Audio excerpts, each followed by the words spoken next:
সমাজের ভিতরে রাসূল সাল্লাল্লাহু আলাইহি ওয়াসাল্লাম ওদেরকে খাওয়ানোর কথা বেশি বলেন নাই। রাসূল বলতেন মিসকিনদেরকে বেশি বেশি খাওয়াও, অভাব অনটন লোকদের বেশি বেশি খাওয়াও, এতিমদের বেশি বেশি খাওয়াও, আর ওর থেকে খুশি হয়ে যাবেন তিনি কে? আল্লাহ। তৃতীয় নাম্বার রাসূল বললেন রাতে সবাই যখন ঘুমিয়ে যায় তখন তুমি আল্লাহকে রুকু, আল্লাহকে সিজদা করার জন্য নামাজে দাঁড়িয়ে যাও। সুবহানাল্লাহ। তাহাজ্জুদ নামাজ না পড়লে কখনো ওলির খাতায় নাম লেখা যায় না, জানেন এটা? হ্যাঁ, তাহাজ্জুদ নামাজ যতক্ষণ পর্যন্ত আপনি তাহাজ্জুদ গুজার না হতে পারবেন আপনি ওলির খাতায় নাম লেখাতে পারবেন না। তাহাজ্জুদের নামাজ যারা রেগুলার পড়ে তাদের জীবনের সব চাওয়া পূরণ করে দেন তিনি কে? কেমনে দেখেন, রাসূল বললেন সবাই যখন ঘুমায় তখন তুমি আল্লাহর কাছে চাও, কারণ ওই সময়ের চাওয়াটা সরাসরি আরশে গিয়ে ধাক্কা লাগে, আর ধাক্কা লাগতে দেরি হয়, চাওয়াটাকে পূরণ করে দেন তিনি কে? আল্লাহ। সকাল 10টা বাজে একটা দোকানে গেলেন, ওই দোকানে চা চাইলেন, চাইলেই পাওয়া যাবে? কথা বলেন, চাইলেই পাওয়া যাবে? ওর দোকানে কাস্টমার 30 জন, আপনারা আগে গিয়ে লাইন ধরে চার অর্ডার দিয়েছে, আপনি 31 নাম্বার, ওকে 30 জনের বাদ দিয়ে আপনারা দিবে না, ও 30 জনের তাকে চা বানায় দিবে, এরপরে লাস্টে এসে আপনি 31 নাম্বারে পড়বেন। আল্লাহ রাব্বুল আলামিন বলেন দিনের ভিতরে সমস্ত আমার মার্কেটগুলো একেবারে ব্যস্ত থাকে, বুড়িচংয়ের ভিতরে চাই, ক্যান্টনমেন্টে চাই, ওইদিকে নোয়াখালী চাই, ওইদিকে ফেনী চাই, ওইদিকে কুমিল্লা চাই, ওইদিকে যাত্রাবাড়ি চাই, ওইদিকে নারায়ণগঞ্জ চাই, পুরা বাংলাদেশের মানুষ, পুরা ইন্ডিয়ার মানুষ সবাই শুধু চায় আর চায় দিনের বেলা। কিন্তু রাত যখন 1টা বেজে যায়, 2টা বাজে, তখন সবাই কোথায় থাকে? সবাই কোথায়? ঘুমে। সবাই তখন ঘুমে। এবার আল্লাহ কয় এইবার আমার পুরা মার্কেট খালি, আই কে চাইবি চা। এখন আমার মার্কেট কোনো ব্যস্ত নাই, এখন তোরা যা চাইবি চাইতে দেরি হবে, আমি আল্লাহ দিতে কখনো দেরি করব না।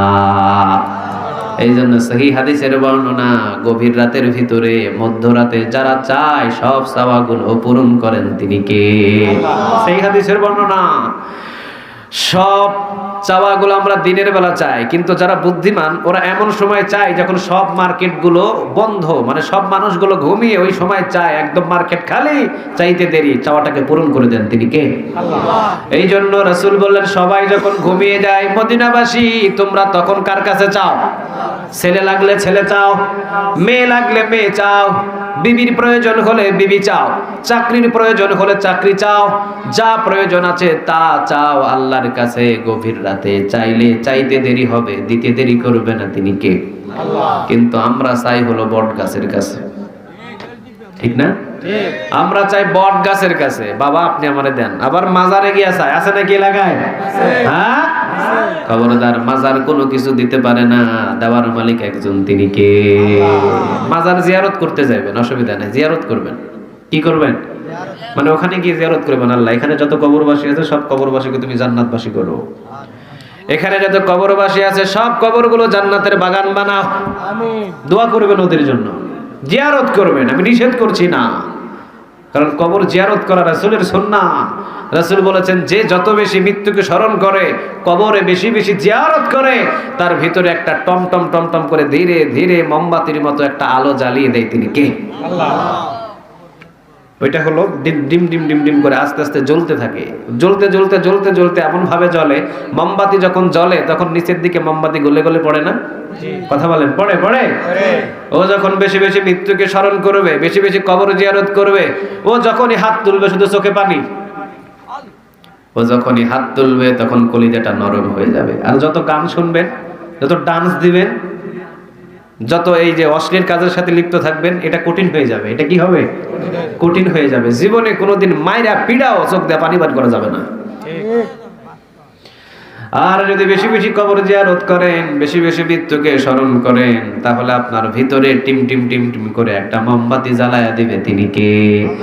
রাসূলের সামনে সাহাবীরা বললেন নবী গো, কল্পটা কঠোর হয়ে গেছে, অন্তরটা কঠিন হয়েছে, নবী এই অন্তরটাকে নরম বানাবো কিভাবে? রাসূল বললেন তাহলে তোমরা বেশি বেশি জানাজার নামাজে হাজির হও। কোন নামাজ? সবাই বলেন কোন নামাজ? জানাজার নামাজে উপস্থিত হও, আর তাকিয়ে থাকো ওর দিকে, ও আমার মতো একজন জীবিত মানুষ, ঠিক না ভাই? ঠিক। আজকে সে লাশ হয়ে চলে গেছে, একদিন আমাকেও ওই খাটিয়াতে উঠতে হবে, আমাকেও 3টা কাফনের কাফন পরানো হবে, আমার মাথা, আমার মা, আমার মাথা এবং আমার পায়ের দিকে মুড়িয়ে মুড়িয়ে বাঁধা হবে। হাই হাই, শীতের সময় কম্বলটা মাথার উপরে দিলে 5 মিনিট দেওয়ার পরে আর থাকতে পারি না, নিঃশ্বাসটা বন্ধ হয়ে যায়। কেমনে আমার কাফনটা যখন বাঁধা হবে, কেমনে থাকবো? নাকে তোলা, কানে তোলা, কিভাবে আমাকে রাখা হবে?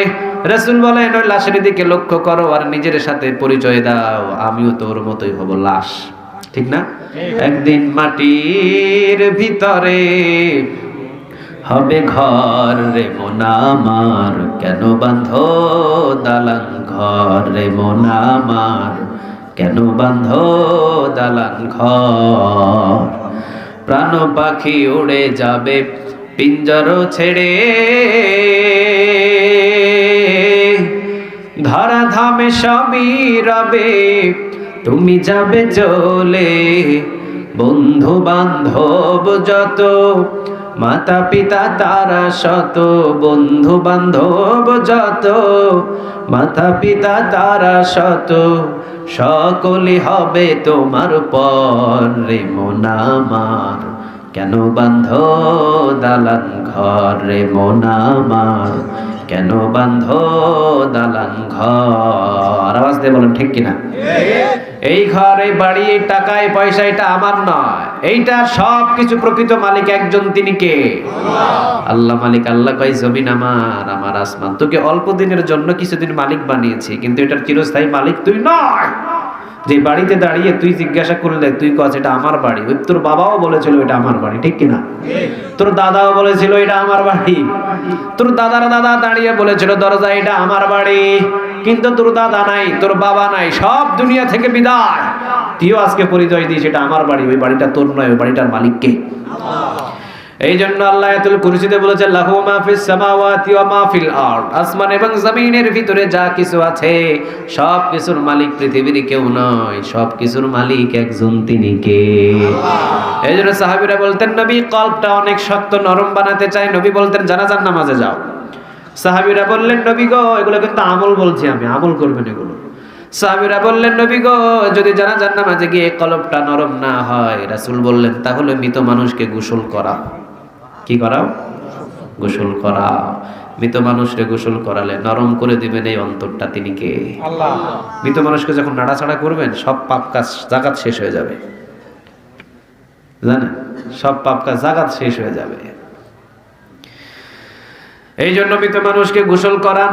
21 বছরের আমার একটা 21 বা 22 বছরের আমার একটা চাচাতো ভাই হঠাৎ করে বাইক চালাইতে চালাইতে হঠাৎ করে কিভাবে যে রোডের ধারে পড়ে, স্টক নাকি, কোনো অ্যাক্সিডেন্টও করে নাই, কোনো দাগও ছিল না, মারা গিয়েছে। ওই মানুষটাকে একজন সে সিগারেট খাইতো, কিন্তু ওই যুবকটা আমার চাচাতো ভাইকে গোসল করানোর পর আজকে দেখি যে 5 ওয়াক্ত নামাজি। তো ওকে বলা হলো যে ভাই আপনি সিগারেট ছেড়ে দিলেন, আপনি সব সুন্নতি লেবাস ধরে গেছেন, কই জীবনে গোসল করাইছে অনেক মানুষকে, কিন্তু এই 22 বছরের ছেলেটাকে গোসল করানোর পর আমি চিন্তা করলাম এর বছর 22, এটা আমার ছেলের বয়সের, এ যদি বিদায় হয়ে যায় আমি বাকি যুবা সময়গুলো যে পেয়েছি দুনিয়াতে এটা আমার জন্য একটা বোনাস। কে রেখেছেন এই বোনাসটা? আল্লাহ। আল্লাহ তো ইচ্ছা করলো ওই 22 বছরের মতো আমাকেও নিয়ে চলে যেতে পারতো। ওই দিন থেকে সে এমন পরিবর্তন হলো, না সিগারেট না কোনো কিছু, এখন উনি মাদ্রাসায় বসে বসে কোরআন তেলাওয়াত শিখে কোরআন তেলাওয়াত করে। দেখেন কোথায় থেকে কার ভিতরে কোন নূর ঢুকাইয়া দিয়েছে এটা জানেন একজন, তিনি কে? আল্লাহ। রাসূল বললেন বেশি বেশি মৃত মানুষদেরকে গোসল করাও। সাহাবী বললেন নবী যদি মৃত মানুষদেরকে গোসল করানোর পরেও যদি কলিজার ভিতরে নরম না হয় তাহলে আমরা কোনটা করব? রাসূল এইবার বললেন কবরটাকে বেশি বেশি খনন করো। কবর কি করো? দেখেন একে একে কবর খনন করো। এবার আরেকজন সাহাবী বললেন নবী কবর খনন করেও যদি নিজেকে পরিবর্তন না করতে পারে, রাসূল বললেন প্রতি সপ্তাহে অন্তত একটা দিন কবরের কাছে গিয়ে জিয়ারতে হাজির হয়ে যাও। আর গিয়ে তুমি নিজে প্রশ্ন করো তোর জন্য এইটা হলো চিরস্থায়ী ঠিকানা, ঠিক না ভাই? ঠিক। এইটাই হলো চিরস্থায়ী ঠিকানা। যে মৃত্যুর আগেই কবরটাকে চিনে ফেলে ও হলো আসল বুদ্ধিমান। যে দুনিয়ার ভিতরে টাকার মালিক পয়সার মালিক হয়ে অহংকার করে, ওর কোনো বুদ্ধিও নাই, ও হলো সবচাইতে ধোঁকাবাজ, ঠিক না ভাই? ঠিক।